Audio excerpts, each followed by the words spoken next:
अस्सलाम वालेकुम नाज़रीन, आज की वीडियो बहुत अहम है। आज हम उन तरीकों को जानेंगे जिनकी मदद से हम फ़लस्तीन की मदद कर सकते हैं कि एक आम शहरी इस जंग में अपना हक किस तरह अदा कर सकता है। तो वीडियो में आगे बढ़ने से पहले इस चैनल को सब्सक्राइब कर लें ताकि आपको इसी तरह की इन्फॉर्मेटिव वीडियो मिल सके। तो चलें शुरू कर। सबसे पहले गाजा, जहां असल में जंग हो रही है, तो अगर हम उस पर नजर डालें तो ये चारों तरफ से ब्लॉक हुआ है। फ्रंट और ऊपर वाली साइड पर इसराइल है, जबकि गाजा की बैक साइड पर मेडिटेरेनियन सी है और निचली साइड पर गाजा का बॉर्डर इजिप्ट से मिलता है। वैसे तो इजिप्ट यानी मिस्र एक मुस्लिम कंट्री है, लेकिन मिस्र ने रफा बॉर्डर को बंद किया है, जिसका मतलब ये है कि वो गाजा के जितने मुहाजिरीन हैं जो वहां से हिजरत करके हैं तो उन्हें आबाद नहीं होने देता मिस्र। इसी वजह मिस्र ये बयान करता है कि अगर फलस्तीन से मुहाजिर हिजरत करके इधर आ गए तो हम उनका बोझ नहीं उठा सकते, क्योंकि इजिप्ट के पास ज़्यादा वसाइल नहीं है कि वो अपनी कंट्री का भी बोझ उठाए और साथ साथ जो मुहाजिरीन हिजरत करके आए उनका भी बोझ उठाए। दूसरे तौर पर इजिप्ट का कहना ये भी है कि अगर हमने रफा बॉर्डर खोल दिया तो हिजरत करने वालों के साथ साथ जो टेररिस्ट हैं हमास के, वो भी आएंगे इजिप्ट में, जिसकी वजह से कि सबसे पहले तो इजिप्ट का इम्पैक्ट पूरी दुनिया के सामने राब जाएगा, फिर जिससे वो इजिप्ट से असला लेके फ़लस्तीन पर भिजवाएंगे। तो उसके बाद जो इजिप्ट के जितने भी सियासी मामलात हैं बाहर के मुल्कों से, तो वो सारे खराब हो जाएंगे। लेकिन नाज़रीन, ये बात ज़रूर है कि इजिप्ट किसी न किसी तरह कोशिश करता है कि हम गाजा में एड पहुंचवाएं रफा बॉर्डर के थ्रू से। तो नाज़रीन, अब आपके जहन में एक और सवाल आ रहा होगा कि गाजा के लोग मेडिटेरेनियन सी से क्यों नहीं भाग जाते, या तो फिर दूसरी कंट्रीज मेडिटेरेनियन सी के जरिए क्यों नहीं इनकी तरफ एड पहुंचवाते। तो नाज़रीन, इसकी एक वजह तो ये है कि अमेरिका ने अपने बहरी जहाज भिजवाए हैं मेडिटेरेनियन सी में।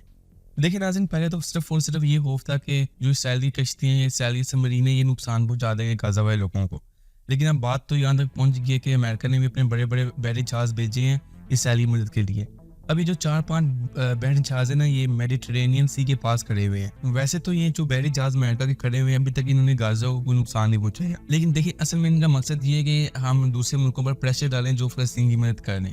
और इनका एक और मकसद ये भी है कि अगर कोई मुल्क एड पहुंचवाता है मेडिटेरेनियन सी के जरिए तो उस एड को रोका जाए। और दूसरी बात कि अगर कोई फ़लस्तीन का बंदा भागना चाहते हैं मेडिटेरेनियन सी के जरिए तो उसे भागने ना दिया जाए। लेकिन अगर हम सिर्फ पाकिस्तानी लोगों की बात करें तो वो फ़लस्तीन को तो छोड़ें, आप वो इसराइल में भी नहीं जा सकते। क्योंकि देखिए, मैं आपको ये पासपोर्ट की पिक्चर दिखाता हूँ, इस पर साफ साफ ये लिखा हुआ है कि ये पासपोर्ट सिवाय इसराइल की दुनिया के तमाम ममालिक के लिए करामत है। देखिए नाज़रीन, अब आपको गाजा का नक्शा समझाने की सिर्फ और सिर्फ ये मकसद था कि आपको ये बताया जाए कि अगर आप लोग ये भी चाहें ना कि आप ग्रुप बना के जाएं गाजा में उनकी मदद करने के लिए, तो आप नहीं जा सकते। तो हम पहले पॉइंट को करते हैं कैंसिल। अब हम देखते हैं कि अगर हम जाकर उनकी मदद नहीं कर सकते तो हम अपने शहर में रहते हुए किसी फ़लस्तीन की मदद कर सकते हैं। तो नाज़रीन, सबसे पहले तो हमें ये चाहिए कि हम इज्तिमाई दुआ करें, कि हम जितनी भी नमाजें होती हैं उनमें जाएँ, मौलवी साहब से हम ये कहें कि फ़लस्तीन के हक़ में दुआ करें।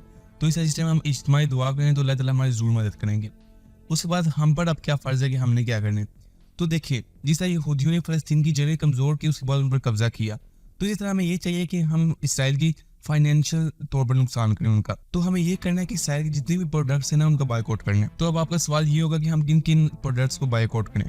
तो मैं अब आपको लिस्ट दिखाता हूँ। ये जो लिस्ट आप देख रहे हैं ना, इस पर साफ साफ ये भी लिखा हुआ है कि किन कंपनीज को बायकॉट करना है और इनकी वजूहात क्या है कि किस वजह से हम इन कंपनीज को बायकॉट करें। तो अब ये लिस्ट भी आप एक और देखें जिसपे लिखा हुआ है कि फैशन के कौन कौन सी कंपनी है जो इसराइल की हैं जिनको हमें बॉयकॉट करना है। उसके अलावा मैं आपको एक और लिस्ट दिखाता हूँ, ये देखिए, इसमें लिखा हुआ है कि जो जो फूड कंपनीज है जिनको हमें बॉयकॉट करना है जो कि इसराइल की हैं। लेकिन फिर भी अगर आप कोई प्रोडक्ट खरीदते हैं दुकान से, मिसाल है कोई आप शैम्पू खरीदते हैं या आप सर्फ खरीदते हैं, तो आप उससे पीछे देखें, अगर उसका बारकोड स्टार्ट होता है 729 से, तो ये आप समझ जाएं कि इसराइली प्रोडक्ट है।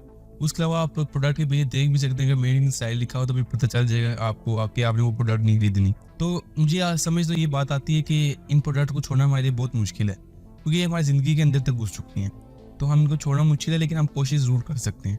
तो नाज़रीन, जिस टाइम हम इसराइल की प्रोडक्ट्स का बॉयकॉट करेंगे तो इनकी इकोनॉमी पर बहुत बुरा असर पड़ेगा, जिसके बाद इनका साजो सामान जंग के लिए खरीदना मुश्किल हो जाएगा।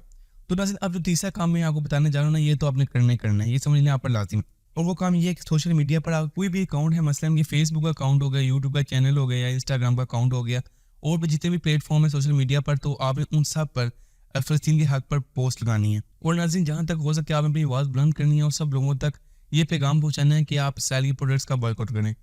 तो नाज़रीन, आइए अब मैं आपको एक हदीस सुनाता हूँ। आप सल्लल्लाहु अलैहि वसल्लम ने फरमाया कि अगर तुम्हें कोई बुराई दिखे तो उसे हाथ से ख़त्म करने की कोशिश करो, लेकिन अगर तुम ऐसा नहीं कर सकते तो उस चीज़ के खिलाफ अपनी आवाज़ बुलंद करो। लेकिन अगर तुम ऐसा भी नहीं कर सकते तो उसे दिल में बुरा जानो, लेकिन दिल में बुरा जानना कमज़ोर ईमान की निशानी है। तो नाज़रीन, मुझे ये तो पता है कि हम हाथ से कुछ भी नहीं कर सकते, हम कोई भी असला उठा के फ़लस्तीन में जाकर उनकी मदद नहीं कर सकते। तो नाज़रीन, हम अपनी आवाज़ तो बुलंद कर सकते हैं ना। अब प्लीज़ मेरी दरख्वास्त है आपसे कि आप भी अपनी आवाज़ बुलंद करें कि इसराइली प्रोडक्ट्स का बाइकआउट किया जाए। उसके अलावा नाज़रीन, अगर आपके पास कोई और मशवरा है कि अगर आप चाहते हैं कि हम किसी और तरीके से भी इसराइल को नुकसान पहुंचाएं और फ़लस्तीनी की मदद करें, तो प्लीज़ कमेंट सेक्शन में कमेंट करें। और अगर नाज़रीन आपको ये वीडियो अच्छी लगी है तो इसे अपने तमाम दोस्तों के साथ शेयर करें, ताकि आपके दोस्तों को भी इन कुछ तरीकों के बारे में पता चले जिससे हम फ़लस्तीनी की मदद कर सकते हैं।